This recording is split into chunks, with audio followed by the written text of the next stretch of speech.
One of the biggest areas of consideration with regards to spine, winter downs, or just general winter running is upper body layering systems. And honestly, this is an area about comfort and being safe, but it's also about understanding the different combinations of these layers and how they can protect you in really bad conditions, keep you safe if you're forced to stop out on the hill, and also just in terms of thinking of rotating things around. So what different combinations work in different circumstances. I'm a big fan of the layering system rather than wearing one big overall item like a buffalo type jacket, because this gives you options and flexibility rather than sticking with just say one item. That's not for everybody. Some people love that, and in that initial long form video I made, I discussed that, and that's still a viable option for many people out there. But starting off with the very first layer, of course, the base layer. And in the past, I've recommended some technical numbers from Sportiva, the Jubilee and the Blaze, which have been discontinued in the meantime. And I myself have found myself using this re-released Innovate Merino long sleeve base layer. It's super comfortable. It's so light. Packs down to nothing. So with spine and other event kit lists, you often have to wear one, carry one, and that's certainly the case with the spine.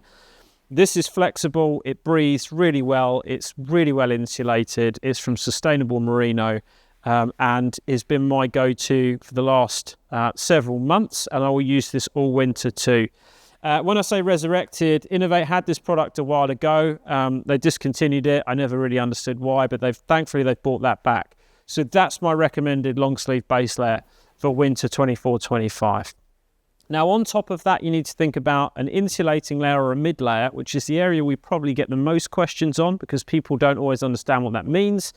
Then potentially a windproof, an outer shell of a waterproof material, and the various things in between and combinations of those.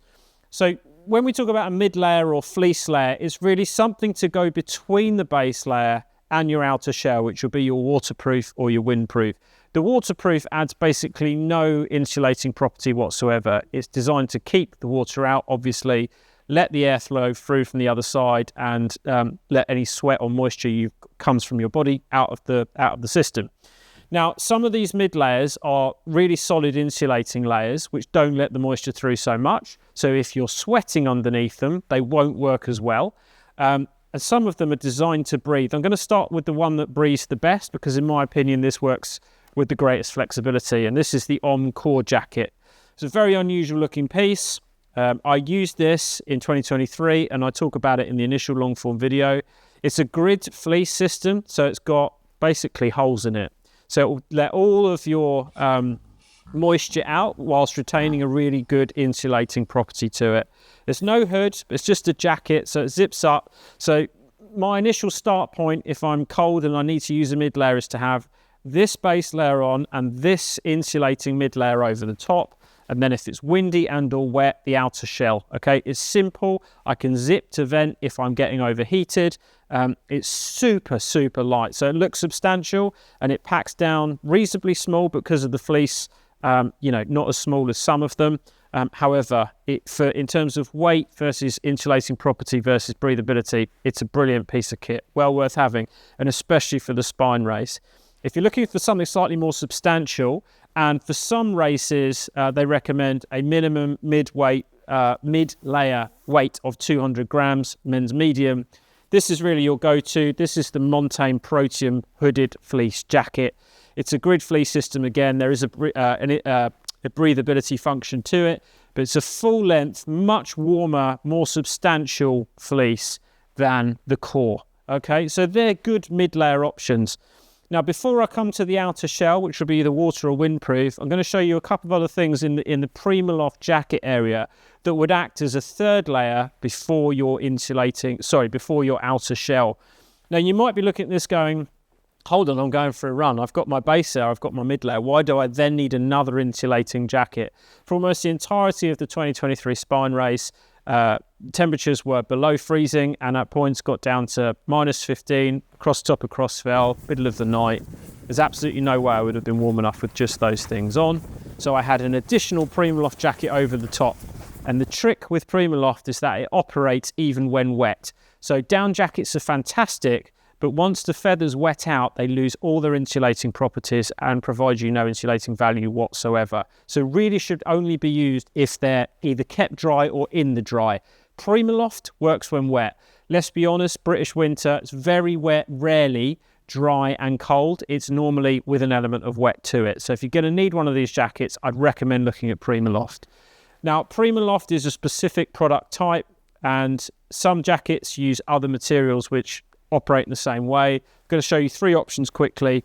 This is the Montane Fireball Light, which I used for vast proportions of the 2023 spine race. It's an insulating jacket that I would wear over the top of one of those mid layers. This is the Rotor jacket, which comes with a core lining. So as you can see, it's the same material as that core jacket, but has a windproof layer over the top of it and is Primaloft. So you're going to get basically 2 jackets in one with that. So slightly less flexibility, but much more warmth.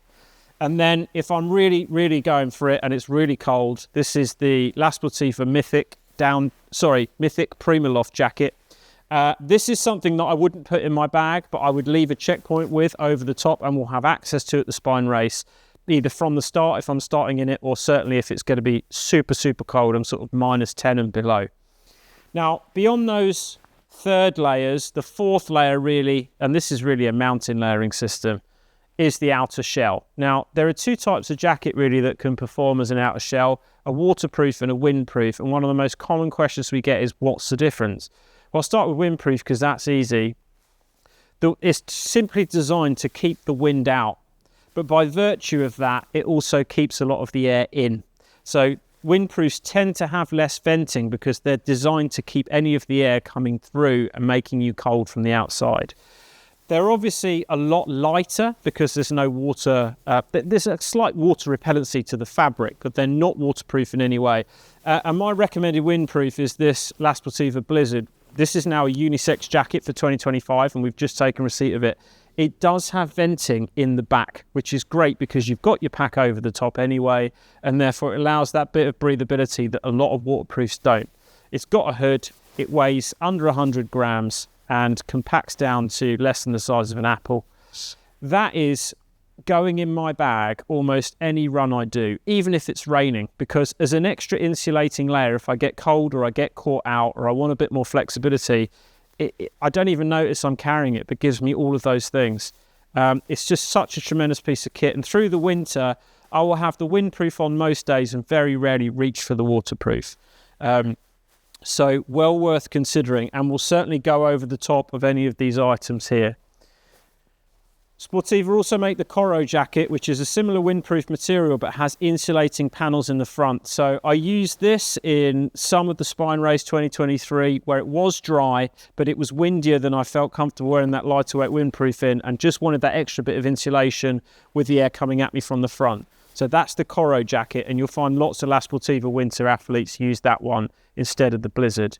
And lastly, the waterproof, and I'm just going to show you one because the market is completely saturated with a million different types of jacket with all different hydrostatic head ratings and breathability ratings, and it's confusing. The jacket we recommend for winter running, period, whether it's the Spine Race, the Winter Downs or general winter use, is the Montane Phase Nano. This is a Gore-Tex active jacket. It weighs next to nothing, 200 grams, packs down to as small as any other lightweight waterproof jacket, with the exception of the very, very few sort of super lightweight 100 gram or less jackets. It's got an adjustable hood, an adjustable hem, full length zip and tape seams. Now let me actually sort of cut to the chase of what this jacket would achieve.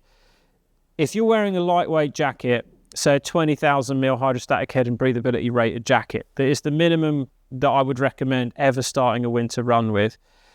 You're probably going to get between 2 and 5 hours of water protection before it starts to wet out, which means it's just, compromised. It's just saturated and the water's starting to come in. This jacket will give you at least twice that if you look after it and reproof it.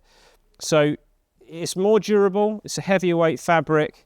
It's got higher water protection. It's got greater breathability than any of the other lightweight jackets we stock. So if I have a customer coming in asking for Spine or winter downs, which jacket should they buy? Montane now make a men's and a women's version. For me, it's the Phase Nano. Thanks for watching this specific system update for 2024-2025 winter running. Obviously, these have the Spine in mind, the winter downs in mind, but just general winter running use. We are runners ourselves. We are big fans of the sport. We're entered into these races and stage these events ourselves too. So we are here for you guys. Any questions you've got, whether it's about specific elements of kit or planning or logistics, whatever it might be for your winter running adventures, either drop us an email, come and see us in person in one of our shop open days. We open once a month throughout the year here in our location in Wheathampton, Hertfordshire, and we'd love to see you. Meanwhile, I'll point you back to the main long-form video from 2023. That's still the most comprehensive resource we've created, and all of the information is still relevant and live. The reason for these updates, once again, is just because certain elements of kit have changed or been superseded or improved over the last couple of years.